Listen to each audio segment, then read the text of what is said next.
Greetings mga migs! Welcome back sa Buhay na Salita TV. So ngayon, i-flex ko yung bagong stocks natin ng Leklay sa buwan ng April 2024. So meron tayong Thailand, meron tayong Malaysian.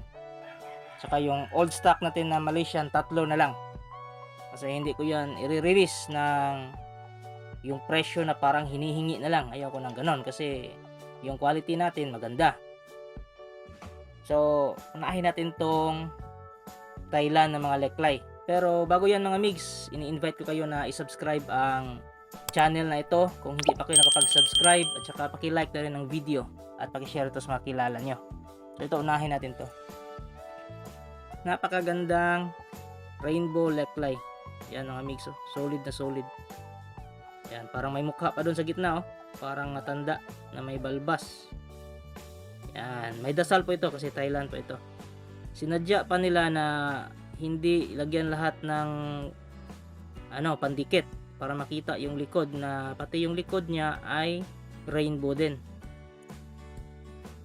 Solid na solid yung quality. Saka yung yung matanda sa gitna. Silip na silip. Yan, next is ito. King Leklay.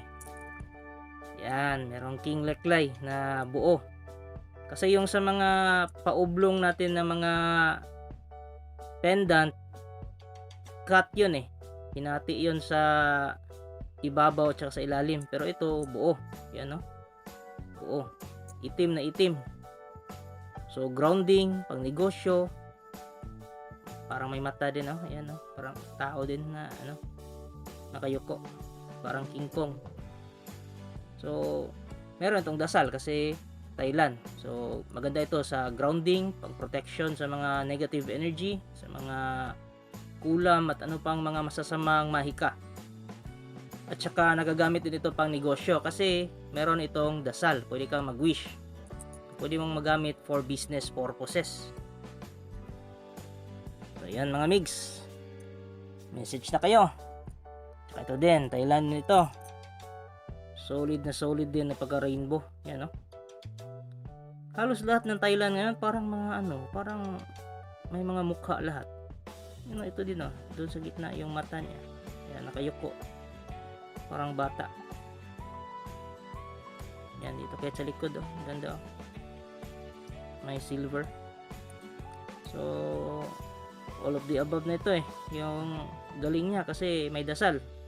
Nasa sa inyo na kung paano nyo gamitin yung manifestation tsaka yung prayer kasi may wish to, eh. Pwede kayo mag-wish. May deva. At ito din. Napakaganda ng pagka-rainbow niya. Yan, no?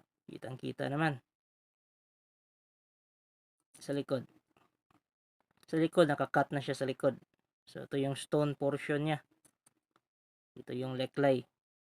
So, sobrang ganda. Yan. Naharangan na ng ring light ko. Pasensya na. Lapit natin. Yan, no? Ganda, oh. Solid na solid yung kulay. So, halos pang kalahatan na rin. Kasi pwede ka mag-wish nito, eh. For protection, syempre, gagamit yan. Matic na yan. Basta Leklay.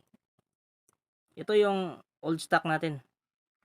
So, hindi pa na-release. Kasi, hindi ko i-release na yung presyo ay parang hihingiin na lang. So, may katumbas yan na halaga. Yan. So, dumako naman tayo sa ating Malaysian. So, mostly sa Malaysian natin, silver. Yan. So, meron ding isa tayong yellow. Ayan, yellow gold. Yan. Ganda, oh. Klarong-klaro yung kulay. Kahit dito sa likod, klarong-klaro din. So, golden yellow siya. So, more on, pag yellow, Malaysian, wala itong dasal. So, more on manifestation lang. So, yung yellow or gold, yun yung nagmamanifest ng kayamanan, wealth, treasure, ganun. So, kung treasure hunter kayo, maganda ito na gawin yung amulet. Aside sa may protection kayo sa mga maligno, kasi may mga maligno yung mga treasure, eh. May mga engkanto yan na nagbabantay at iba pang mga nilalang. Parang may mukha din, oh, dito sa gilid, oh. So, meron yang nagbabantay ng mga nilalang, yung mga treasure. So, kailangan meron din kayong pangontra. At ito pa. Ito, neon red. So, ang red for attraction. Silver, money magnet. So, maganda ito for business. Yan. At saka, black yung base niya. So, maganda for business. Hindi. Protection, grounding. Sorry. Maganda din siya sa protection. Ito naman magkahalo, blue. Yung sa gilid. Yung blue is, ano yan, spiritual healing. So, hindi physical, spiritual. Nagbabalance yan ng chakra. Tsaka parang may nakasilip din, no? Ano ba yan? Parang babae o bata. Ano? Yun yung mata. Sa bibig. Ito yung bibig sa baba. Yan. So, parang may mga mukha lahat. Ito sa likod niya ay black yung base niya for grounding, protection sa mga kulam at iba pang mga black magic. So, spiritual protection din siya at may kaunting red for attraction. Next is, ayan, ito black at saka red. Red for attraction sa mga opposite sex. At black naman is for grounding.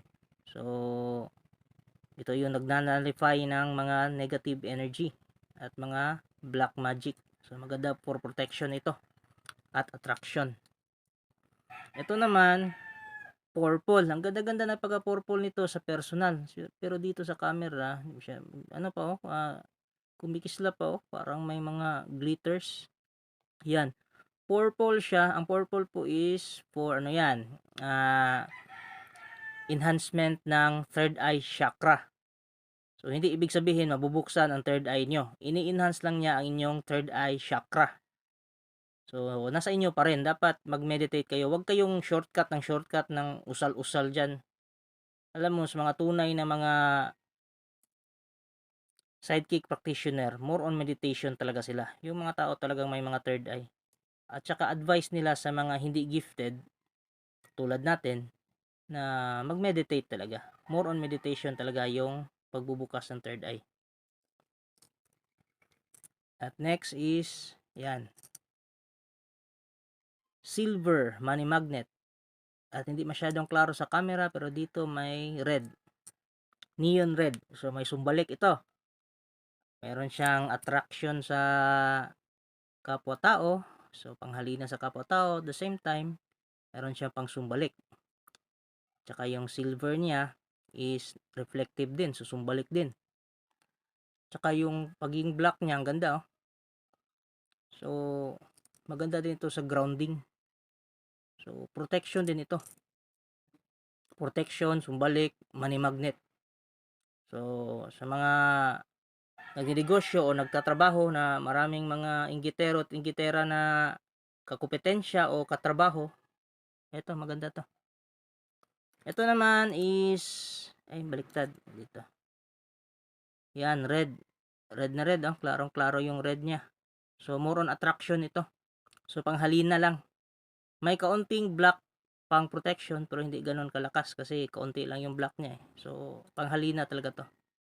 Ito yung isa sa mga old stocks natin. Ito din, old stock din ito. Matagal pang na-release kasi mahal kasi ito eh. Maganda kasi, yan oh, silver oh. Reflective pa, may sumbalik pa. Meron pang red dito for attraction. So money magnet na siya. Protection pa siya against black magic. Ayan, magagamit siya sa negosyo at sa pang protection. At ito naman, kung gusto niyo maging healer, maganda to kasi ang blue aura is more on spiritual healing. May kaunting yellow para pang-akit ng kayamanan at ang base niya ay black. Black means grounding, protection. So hindi kayo maapektuhan kung meron kayong ginagamot na may spiritual na sakit. Hindi lilipat sa inyo kasi meron kayong suot na ganito. So mga migs, kung meron kayong nagustuhan sa mga lekline natin ngayon, please paki-subscribe lang at paki-message ako dito sa ating FB page na Buhay na Salita TV. So yun lang mga migs. Kita-kits until next topic. Maraming salamat po.